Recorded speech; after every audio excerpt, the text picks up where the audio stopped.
Je me permets de le saluer parce qu'on s'est rencontrés il y a quelques années sur une émission qui s'appelait Jeux de comédie. Effectivement. Et voilà, on ne s'est pas vu depuis un certain temps, mais n'hésitez pas à aller le voir, parce que c'est un artiste formidable. Et vous l'avez rencontré, vous. Alors, justement, à Avignon, on a toujours l'image du théâtre à Avignon, mais il y a aussi quelques jolis spectacles musicaux, dont celui d'Alain Bernard, Piano Paradisio. Pourquoi cette magnifique musique de film en entrée de sujet?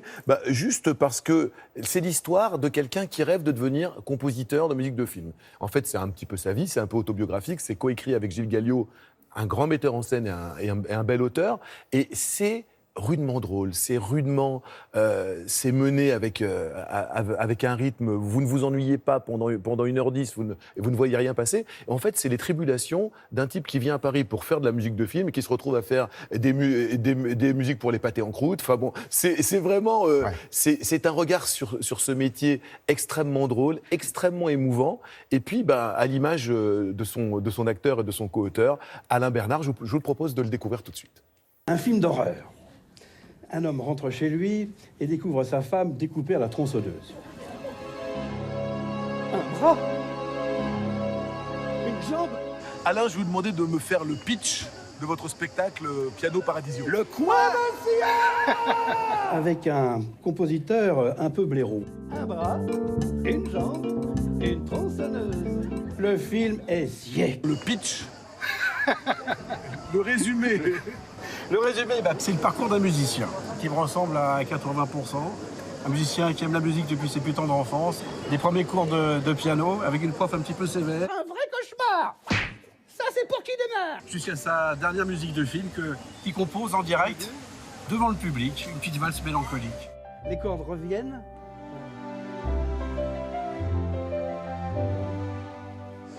Ce compositeur a un rêve. Ce rêve, c'est de faire des musiques de film.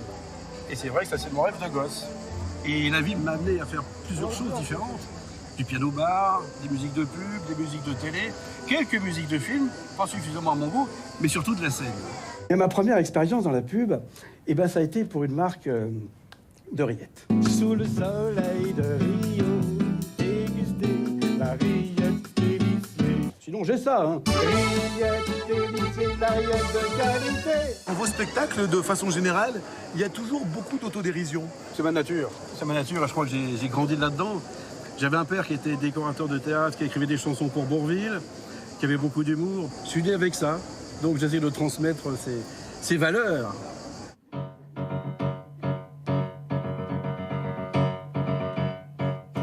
Et maintenant, que vais-je faire?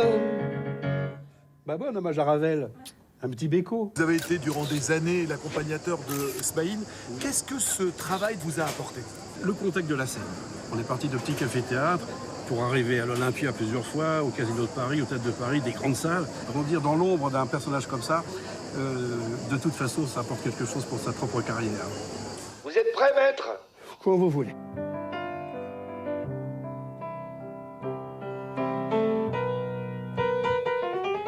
Dites-moi, elle est pas bien juste, celle-ci, là, hein? On vous a pas prévenu pour la note, maestro? Ah non. Bon, je vais l'éviter. On a la sensation, depuis quelques années, qu'il y a une véritable explosion de spectacles d'humour musical.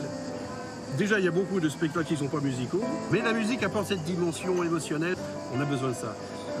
Alors si on peut mettre le rire et la musique dans le même package, je trouve que c'est intéressant.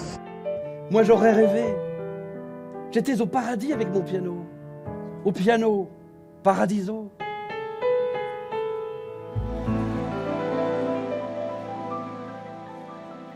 Alain Bernard et Gilles Galliot à la mise en scène. À la mise en scène et à la coécriture. Un bel artiste, c'est drôle, c'est tendre, c'est tout ce qu'on aime. En tournée cet été et surtout, ne le ratez pas, à partir du 7 octobre prochain, au Théâtre des Deux Ânes. Jacques Maillot est venu le voir, il a adoré ce spectacle et on pourra le retrouver à Paris. Voilà. Et on embrasse Alain qui doit nous regarder ce matin. Certainement.